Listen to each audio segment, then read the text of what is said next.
welcome. I really do need a cameraman because I thought I was videoing before and I wasn't, and I did all this wonderful process. So tonight I'm cooking lamb in my all-in-one cooker, and what I did was pop it on high sear.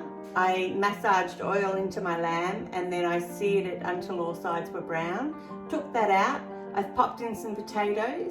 I've done enough for 4 tonight, and then I've popped my lamb back on it, and I've sprinkled some garlic in there, plus some rosemary from my garden. Mother Nature's been beautiful to me. I've got my first vegetable garden and she's growing beautifully.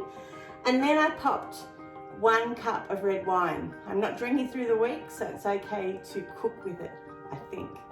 Anyway, so now I've asked my Google friend, how long do you cook a lamb in a pressure cooker? It's telling me 90 minutes. So I'm going to set my pressure cooker on 90 minutes. Now, depending on the size of what you've got in your pressure cooker depends on how long it takes to come to pressure. So that 90 minutes could be 2 hours. So let's see how long it takes. I'll let you know. And I've also got something else I'm going to cook, and that is my little favorite vegetable, the Brussels sprout. And this one reminds me of my friend Belle. I cooked this recipe a very long time ago and she's never forgotten, and couldn't understand why someone would serve Brussels sprouts to guests. Well, anyway, this recipe is beautiful, so I'll tell you about that soon. Okay, so I just found out that my pressure cooker only goes to 59 minutes, so I'm not quite sure whether to add an extra 30, but I'll let you know at the very end of my video. But in the meantime, I've got some Brussels sprouts, yum, on the stove in boiling water, and I'm going to boil them for 5 minutes, and then I'm going to go to the next thing. Okay, so 5 minutes up, my Brussels sprouts are looking beautiful. The colour is amazing. So I'm going to pop them in a fry pan, and then I'm going to get some Keen's curry. These are called curried Brussels sprouts, and I'm going to add 1 teaspoon of curry powder.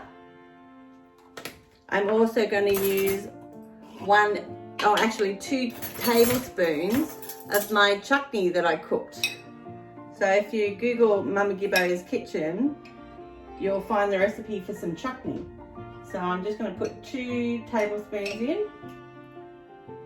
And then to that, I'm going to add a little bit of pepper and salt. Like that, while my lamb is cooking beautifully. And then I've also got some shallots. I've got 2 shallots and 1 big stalk of celery that I have chopped. And so I am just going to saute that while the lamb's cooking, and hopefully it'll all come together and have a beautiful meal. Okay, so my lamb is still cooking and my Brussels sprouts are frying away beautifully in all those different flavours. If you didn't have relish, you could just use pureed tomato. I was hoping to use some V8 juice that we had in the fridge, but someone drank it. So that's why I thought, oh, I'll use my relish.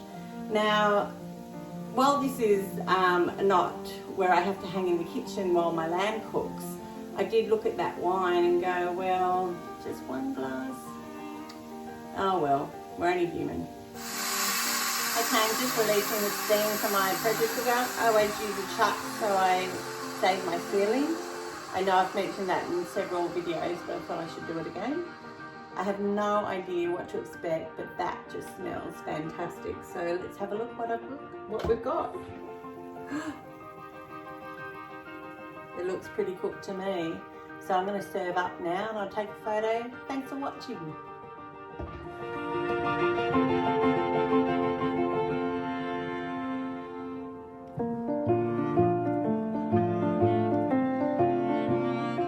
Well, there you have it, my pressure cooked lamb with some potatoes cooked in red wine, as you can see on the potatoes, and some curried Brussels sprouts. It smells fantastic, and the family are wondering why I'm talking about it, not serving it. Anyway, bon appetit.